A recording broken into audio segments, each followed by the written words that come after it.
Hi, my name is Amy Pittman, and I'm one of the attorneys here at Pittman Law Office. And I just wanted to take a few minutes to discuss estate planning, the basics of estate planning, which is something that we discuss here at Pittman Law Office every day with our clients.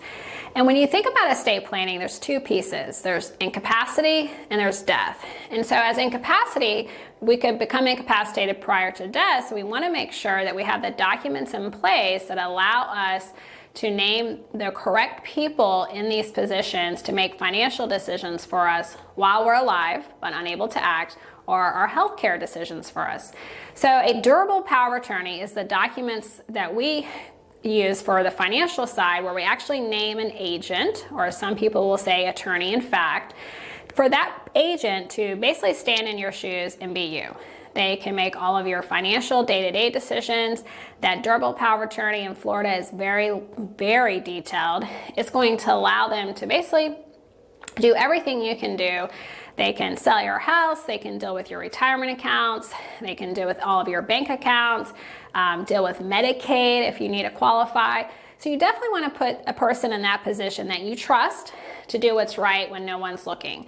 So that agent, the person you name, can be anyone. They can live in Florida. They don't have to be related to you. They can live anywhere. It's just someone that you trust to be in a position of authority to make day-to-day decisions for you while you're alive. Now in Florida, our durable power of attorneys are effective as soon as you sign them.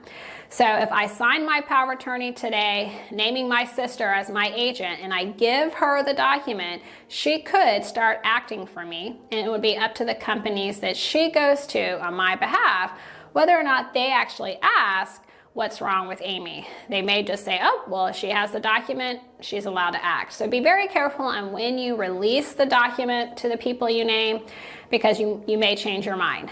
So that durable power of attorney works from the time you sign it until you die. And it's allowing you to name someone to make financial day-to-day decisions for you, not healthcare decisions. And usually the attorney that you're dealing with is going to ask you to name a successor. So if my sister can't act, who would be able to act as a successor to her? And usually the person that you put in those roles as the power of attorney agent is the same person that you would have named as the executor of your will or the trustee of your trust if you have one. And then we have the healthcare documents, which is part of this incapacity planning. So our designation of healthcare surrogate is going to allow us to name someone to make our medical decisions. So deciding medication, changes in doctors, or if we're going to an assisted living. And your healthcare surrogate's also the one that can make end-of-life decisions. So really consider the people you're putting in that position. Can they handle making tough end-of-life decisions? Are they able to deal with your medical providers? Are they available when you need them? And that person who you name as healthcare surrogate is also the person that you'll see enforcing a living will if you have one. And the living will in Florida is pretty standard. It says if I'm in a vegetative state, in stage condition, or terminal, and there's no chance of recovery, two doctors agree that I fit in one of those criteria, I'm saying I don't want anything artificial to keep me alive. So I'm putting that out there, and hopefully my surrogate will enforce it should I meet that criteria. The other thing you'll have when we talk about incapacity is what we call HIPAA, and it's the authorization to release your medical information. So you usually will see a spouse, your children. There is no order of priority. Whoever you want to be able to talk to your medical providers can be listed on that. And again, that power of attorney, the healthcare surrogate, living will, that's all part of incapacity. Whether you do a will or a trust, we're going to recommend that you have those documents. And when we talk about out-of-state documents, these are the documents that are going to look different in every state. So we definitely recommend that if you're moving to Florida or you have moved and you have out-of-state documents, that you're going to have them updated. Now, what happens when you die? Well, we usually have clients that either have a will or a revocable trust. And when you have a last will and testament, that will is going to be submitted to a probate judge to identify who your beneficiaries are of your estate, and also who you've named as the personal representative. Some states call that executor. Now, the beneficiaries of your estate, what that is saying is they are beneficiaries of those assets that go through probate. Well, what is probate? Probate is this process of unfreezing an asset that's in a deceased person's name alone. So if I have an asset that, like an IRA or 401k, that has a direct beneficiary, so I've gone into the 401k company, the IRA, and said, okay, I'm going to name my spouse or my 2 children as beneficiary. That will control. So any type of beneficiary designations I have, some places call it transfer on death or pay on death. You'll hear people say POD. That beneficiary designation is going to control. So if I have a beneficiary on my bank account, let's say I've named my church as the beneficiary of my checking, but my will says everything goes to my 2 kids. Well, the will is only dealing with assets that I did not name beneficiaries on. So let's say my house. So my will gets submitted to probate. It says my 2 children are the beneficiaries. We tell the probate judge what assets are frozen, meaning what assets that did not have another owner or beneficiary, and then the judge enters an order determining who the beneficiaries are. Now, the probate process will vary in every state, and also the process will look different in Florida based on the value of the assets. So if there's an asset that's under $75,000, we can usually do what we call a summary administration, which is a much faster probate process. If the assets go over $75,000, then we're doing what we call a formal administration, which does take some time.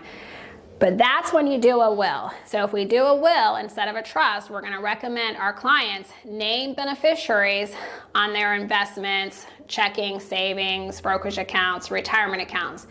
Now, sometimes a will doesn't fit in that client's situation, so we're going to discuss the client doing a revocable living trust. And it really is similar to a will. It's naming somebody to be in charge. This person is called a trustee, and it's naming beneficiaries.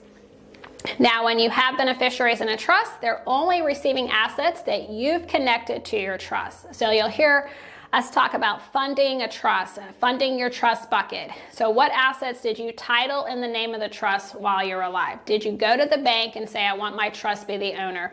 Or did I name the trust as the beneficiary of my brokerage account? So whatever assets are in the name of your trust when you die, your trustee, normally the same person that you put in as the executor of your will, is going to have access to those assets, usually a little faster than if we did it through probate. So a lot of people will do revocable trust to bypass the probate process. Just understand, you must title the asset in the trust or name the trust as the beneficiary in order for it to avoid probate. Because if you forget to go to the bank and put that account in the trust, and it just says your name on it, no beneficiary, no other owner, it's still going to go to probate when you die. So when you create a revocable trust, you're just trying to get the assets in this bucket. So whoever's in charge will have access to those assets to start that administration process, cover expenses, liquidate the assets, and then disperse those assets to your beneficiaries. So again, trust and a will, they both do something very similar. They're the transferring assets through your trust or your will. Now, I will make a comment about the trustee. The trustee can be anyone you want. They can live anywhere in the country. They do not have to be related to you. If you have a will and you named a personal representative, that personal representative must be a Florida resident or a relative. So if it's your friend that lives in Georgia and they're not related to you, so they're just a friend, they will not qualify to serve as the personal representative of your will. So we'll have sometimes clients do a trust just because they want that one person to be in charge. We have a lot of clients do trust because they have property here in Florida and property still up north. So they don't want their family members to have to do a probate here and in the state that the property is located in up north. So they'll title both pieces of property in the trust. We also have beneficiaries that are not equal. So 5% to this person, 3%, so they have a lot of beneficiaries and they want to get all the assets into this one bucket. So it's easier for the trustee to disperse the full bucket to all these beneficiaries. So there's a lot of information, that we just kind of given to you, but we definitely would tell you to sit down with an estate planning attorney in the state that you're a resident in. If you are a Florida resident and live in our community, feel free to call us at 352-399-6944. We do not charge for our consultations for estate planning.